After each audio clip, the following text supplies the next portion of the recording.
I've been sort of neglecting my food blog just because I have been really going pretty hard with my other blog because it's just doing a lot better and it actually has ads on it. Whereas my food blog doesn't really have ads on it yet. I can't get it onto Google AdSense yet, but I'm also more so focused on possibly getting this one onto Journey instead. And that involves obviously getting my clicks up and being able to make this vlog more profitable in that way. So I started posting again mid-November and I'm working on doing that. And I was kind of going through my old school Pinterest strategy, which I feel like isn't working as well right now. So instead, I feel like I need to sort of switch it up, which means creating a lot more content and having new URLs and just simple pictures with just a little bit of text on it, and trying to post as many times a day as possible, which means just a lot of content creation. Luckily, we have AI tools that helps to speed this up a lot. But that's just basically what I'm doing. So this is just what my analytics look like while I'm trying to revive this blog. And I'm just gonna go into it. So I went through, and these pins are from my old strategy, and obviously these ones were also just posted, so we can't look at the analytics for that. But these ones I posted last night with a new strategy, which is just keeping the text as simple as possible, having a good looking image on it, and just having simple text on it just to make it as easy as possible. And with that, also having a good text size. So when it comes to having Pinterest pins, I know the regular one is 1000 by 1800. I go to the max size, which is 1000 by 2100. And the reason why you do this is when it shows up on mobile view, it's going to take up more of the screen, and it's going to be a better chance for people to actually see the pin and want to click through on it. And I do think text also helps to get people's interest on it, and just keeping it as simple as this, I think it's gonna, I don't know, we're gonna test this out for a little bit, and I'm just gonna try and create as much content as possible and then see if we can get enough clicks through to then get it onto Journey. So I'm going to show you. I had created 20 different posts last night, but I didn't get to post them all. So I'm going to go through right now and create the post for it. So I used Koala to help me create these posts, and it actually created these images, which is great. I think these images are really, really good ones. And basically I'm just gonna pick the best one. I think it might be this one, and I'm just going to save that image. And I'm just going to save an image from each one of the blog posts. So let's see if there's any better ones. Not that those are bad, but just we want the ones that are going to get people to click through. I don't think that one there. I think they're a little too little. I think this one might be the best one. So again, we're just going to save all of these images, and maybe not that one. It's one of the first two, I think. That one or that one. Maybe this one. I think I like the overhead view of images, and I don't like when they put smoke on it. I don't think those are as good, but that's good. And then this one, let's see which one is best. Not that one. Don't like that one. This is just sort of my whole process with it. Oh, you know what? I messed this one up because I didn't do the right image size for this one. So I actually need to create new images, and I'll just show you exactly how I do that. So I've talked about Koala before, but I'll just show you a little bit about Koala. So they have a couple different options here for different things. So Koala Chat is more so like ChatGPT. Then they have a blog writer, which is probably the best blog writer that I've seen. They have this magnet feature, which honestly isn't my favorite one, but they do have a koala image one, and they have so many different options here. I always do the photo style, and I do the premium style. and I want to do 9 by 16. Perfect. And then we can generate a couple different images, but I only need one. And then you just talk to it like ChatGPT and it creates images for you, which I think is really great. And this is already included in my monthly pricing for it. So I don't need to pay for another image generator. I just have this one and it does a pretty good job, and we'll see what it comes up with. We might need to generate it a couple times, but that is okay. I think it says, so the premium model uses 5 times the credits, but I never end up using all of the credits anyways. I believe it's the chat credits that it uses. So, oh, that's perfect. I like that a lot. That's great. Perfect. So now we have that one as well. I don't remember. Yes, I did it again for this one. So I need to create again more images. So we can do that one more time.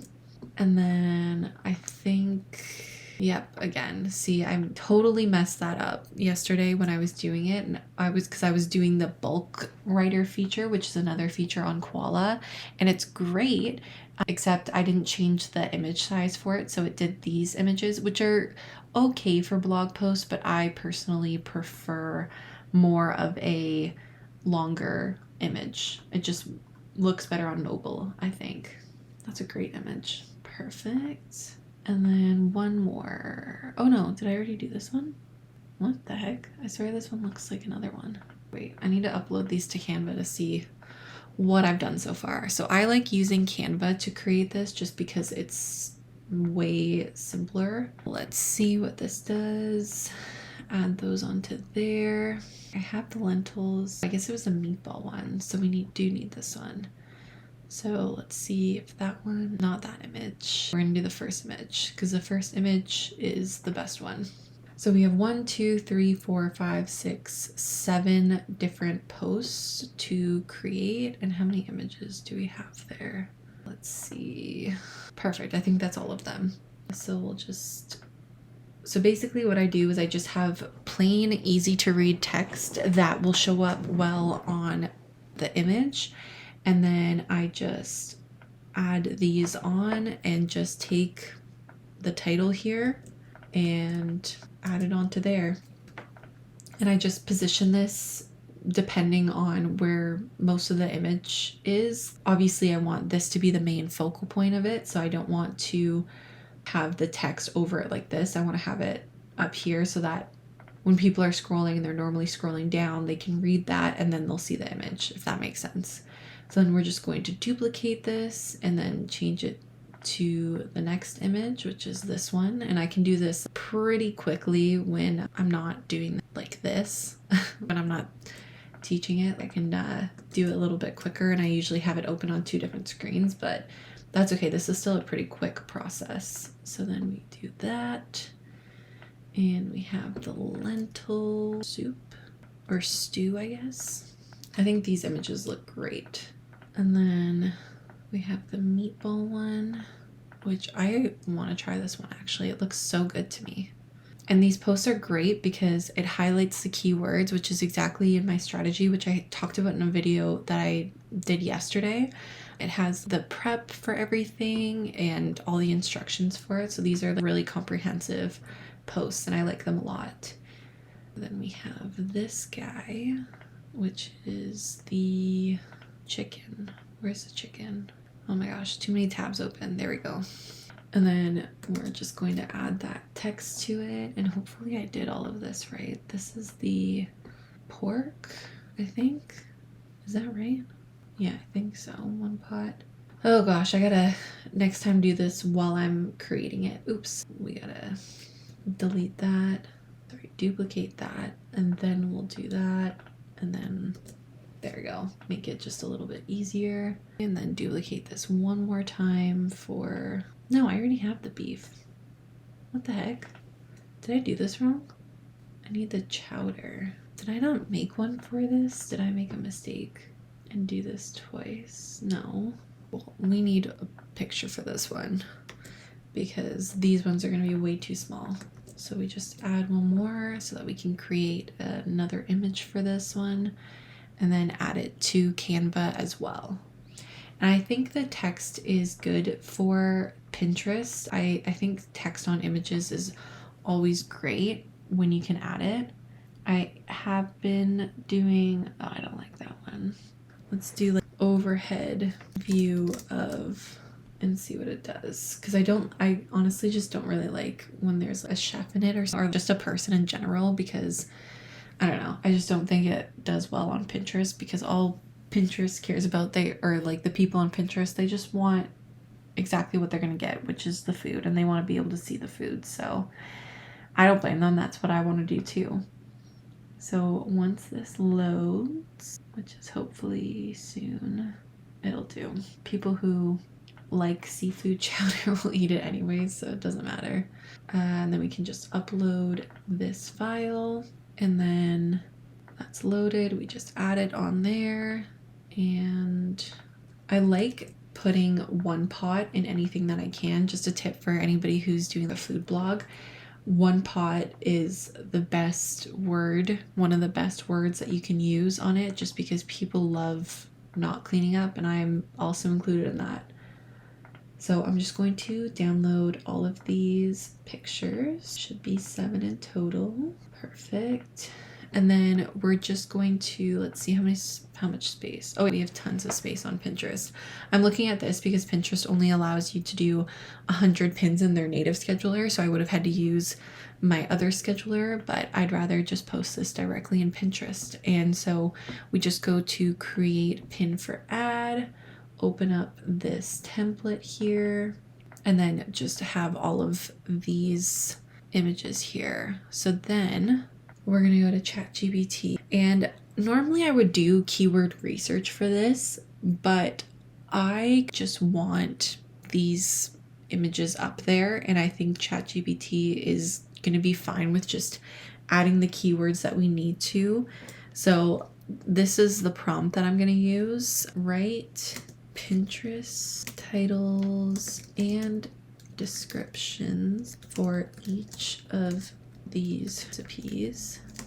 They are one pot comforting meals. Make sure to make them SEO friendly, and that's it. That's all we're gonna do. So then we're just going to list each one of these titles. So we're gonna do that, and then just post them all, just paste them all, sorry, so that it can create the different titles and descriptions for it.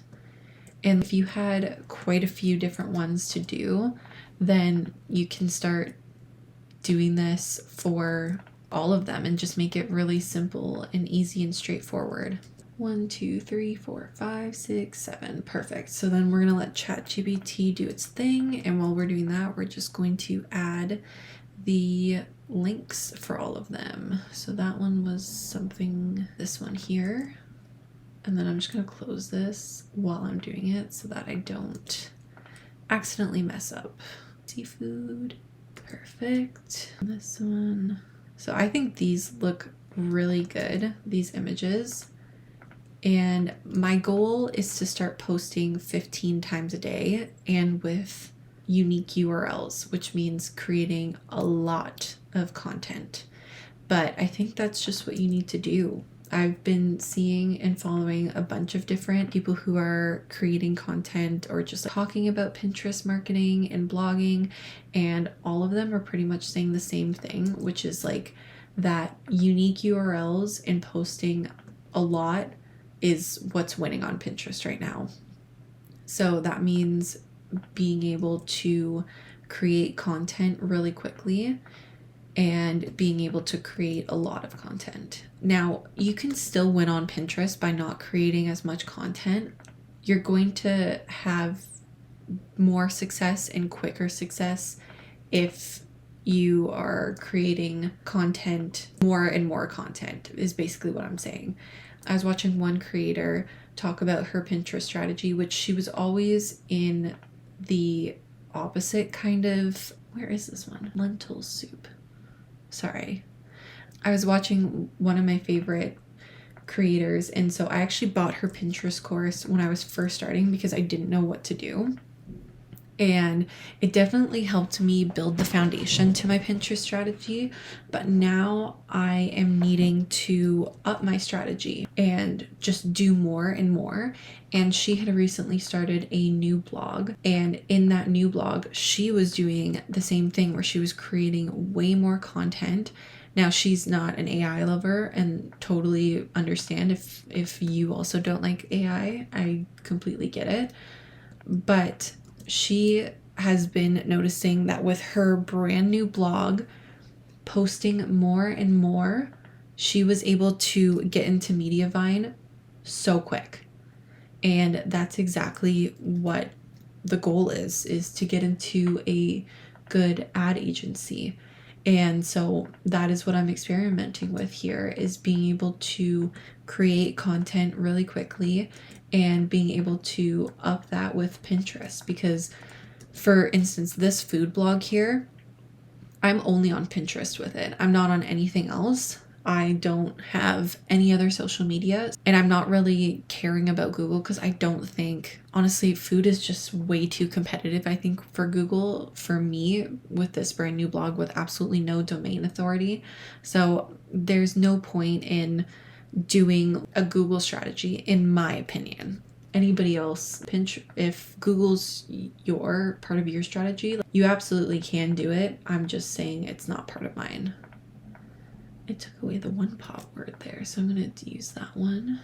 Almost done here, and then we'll have 7 brand new pins with 7 brand new URLs, perfect for Pinterest. Seafood chowder. This is also interesting because I didn't really do keyword research. We'll also see how this works, but it also added some hashtags, which I never do. So it's a good chance to also see how those things do, because I never used Pinterest or hashtags on Pinterest.